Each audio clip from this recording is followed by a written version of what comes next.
So how big a role does alcohol play in gender-based violence? Well, this is the key question that will be unpacked at the Tavern GBV Dialogue in Khayelitsha today. It's spearheaded by the National Liquor Traders Association. Tavern owners, the alcohol industry, NGOs as well as SAPs will be discussing the role of men stopping violence against women.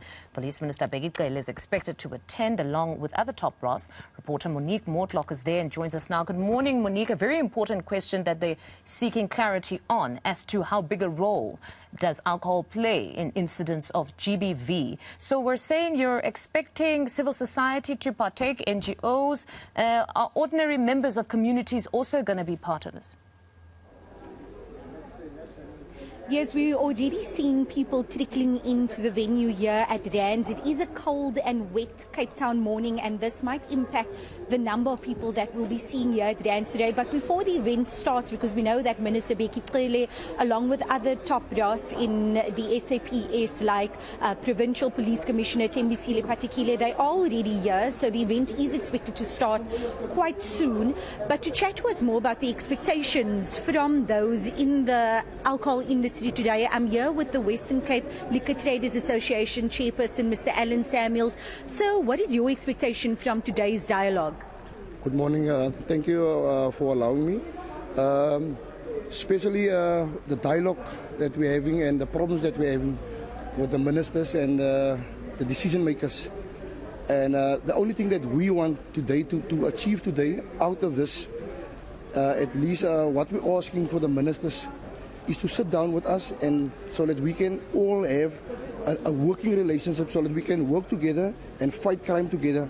But we've got a problem with these people because we're sending emails, we're sending letters, and we never get them in one room. So, like for instance, your body bags, the only time when you hear from these people is where there's body bags or there's rape cases, whatever, and they will always point a finger to alcohol.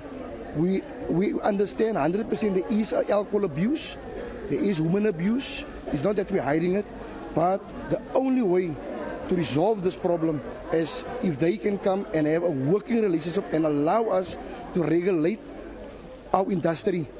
Because what we're doing in all of the areas now, like Nyanga, Buleto, etc., we say let's form in all the areas, we form an association. And then the association will affiliate to the mother body, the Western Cape Liquor Traders Organization. So, if there's any problem with a member that belongs to that association, then the police must come and report to the association, and then together with the association and the police, then we can work out and fight the war and the battles together. And then what about those unlicensed operators? How will you, because I know that is always the challenge in any industry, even in the taxi industry, you get unlicensed operators that causes those problems, many of the problems and challenges for people like yourself who do belong to an organization, who do adhere to the rules and the regulations. Unfortunately, we as the Western Cape Liquor Traders Organization, we stand for licensed and unlicensed. And that's why we were asking for government and all the stakeholders, the necessary stakeholders, let's issue them a permit.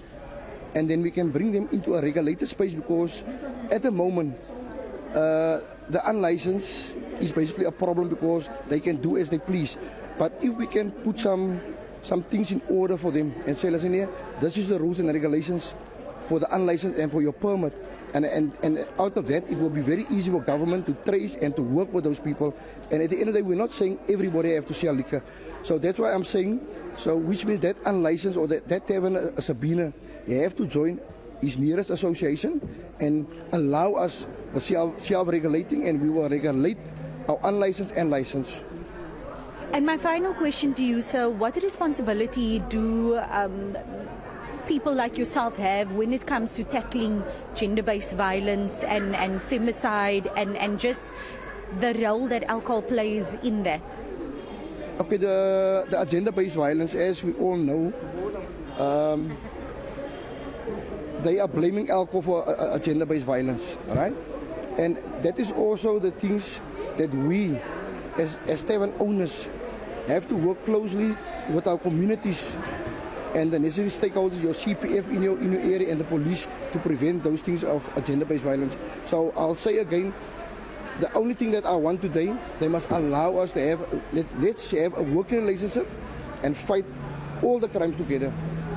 Thank you very much. That was Alan Samuels. He's the chairperson of the Western Cape Liquor Traders Association, chatting to us there about his expectations from today and saying that he's hoping to use this opportunity by having all of these role players within the SAPS and the different members of the alcohol industry, by getting them to hear the concerns from members of the alcohol industry, tavern owners, licensed and unlicensed operators. All right, Monique, we'll leave it there for now and catch up with you a bit later once the program gets underway. That's reporter Monique Mortlock. Now